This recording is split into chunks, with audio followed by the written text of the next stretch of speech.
Good morning, ladies and gentlemen, and welcome to the European Defence Agency's annual conference. I would especially like to warmly welcome the head of the agency, High Representative Kaja Kallas. We are honored to have you with us today, and you will be opening the conference with your keynote speech in a couple of moments. I'd also like to thank the Cypriot presidency of the Council, Minister of Defence, Vasilis Palmas, very warm welcome, the Swedish Minister of Defence, Paul Jonsson, and many friends and supporters of the European Defence Agency, State Secretary Plötner from Germany, Secretary General from Spain, Juan Martinez Núñez, representatives from the member states, heads of industry, academia, think tanks, media. My particular gratitude to all the speakers that support the conference today, and Andrius Kubilius, the Commissioner for Defence and Space, will join us only in a couple of moments. Ladies and gentlemen, the European Union is faced with rising geopolitical tensions, with a major push for rearmament and closer military cooperation across the European Union. Defence spending is at record levels. It is clear, however, that the European Union cannot simply patch national systems, national approaches, and expect them to work. We need real cooperation. We need real cooperation to be ready together now and tomorrow, according to today's motto of this conference. The European Defence Agency has a central role. We support the EU's 27 ministries of defence, our shareholders. Our mandate lies on 5 core tasks. 1, we help identify what EU armed forces actually need. 2, we bring nations together to cooperate on research, technology and innovation. 3, we make sure that concepts turn into real military assets through capability development. 4, we bring together national demand for equipment, assets and ammunition in view of joint procurement. And 5, we are the voice of ministries of defence in relevant EU policy making, ensuring that the military voice is heard. Ladies and gentlemen, since Russia's war of aggression against Ukraine, we've really stepped up our efforts at EDA. A lot has been achieved, especially throughout the last year, probably more than ever. Let me give you just a few examples. Our government-to-government platform, launched in June last year, offers all member states an overview of almost 500 existing contracts that was concluded by others. It is a number that grows weekly and paves the way for EU joint procurement, projects and innovation, a kind of military Amazon which was much needed. Separately, we are also moving from the lab to the field.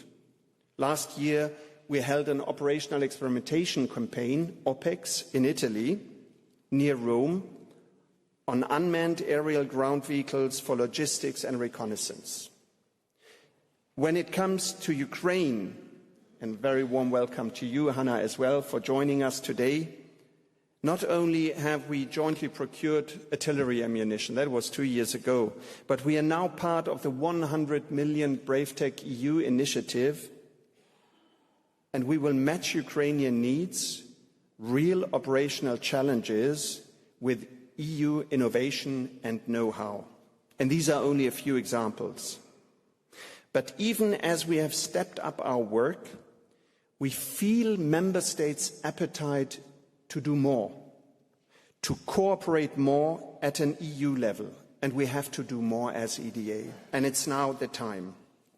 Ukraine's war is entering its 5th year, and Russia is not relenting. Incursions of Russian drones into our airspace show that the threat is concrete. It's not abstract, it's there. We cannot forever rely on US intelligence, on their logistic support, on their strategic enablers. I'm deeply convinced that the European Defence Agency must now expand its support to member states. EU cooperation has never been as crucial as it is now, and we have a clear mandate for strengthening this agency.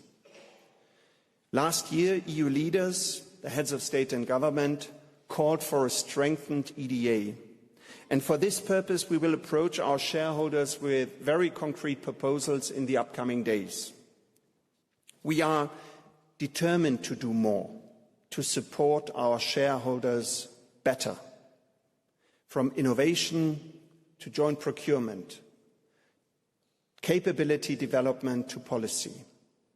Perhaps leading rather than just facilitating if member states wish so. What we are proposing is a significantly re-engineered European Defence Agency, a new EDA. It's currently work in progress, but I would like to take the opportunity, the moment, to specifically thank my team that worked diligently, also throughout the Christmas period, for this proposal. And here I would like, in particular, to mention Stefano Cont, the acting Deputy Chief Executive, for his diligent work and his invaluable efforts in this regard. Ladies and gentlemen, we must come together to be ready now and tomorrow, to act together with our allies preferably, but alone if necessary. We all understand that Europe needs to start building its strategic autonomy today, even though some of the efforts might fully mature only in the long run. Ladies and gentlemen, we are your agency. We are unique in the European Union. Use us. Use us to take forward the projects that one nation alone cannot.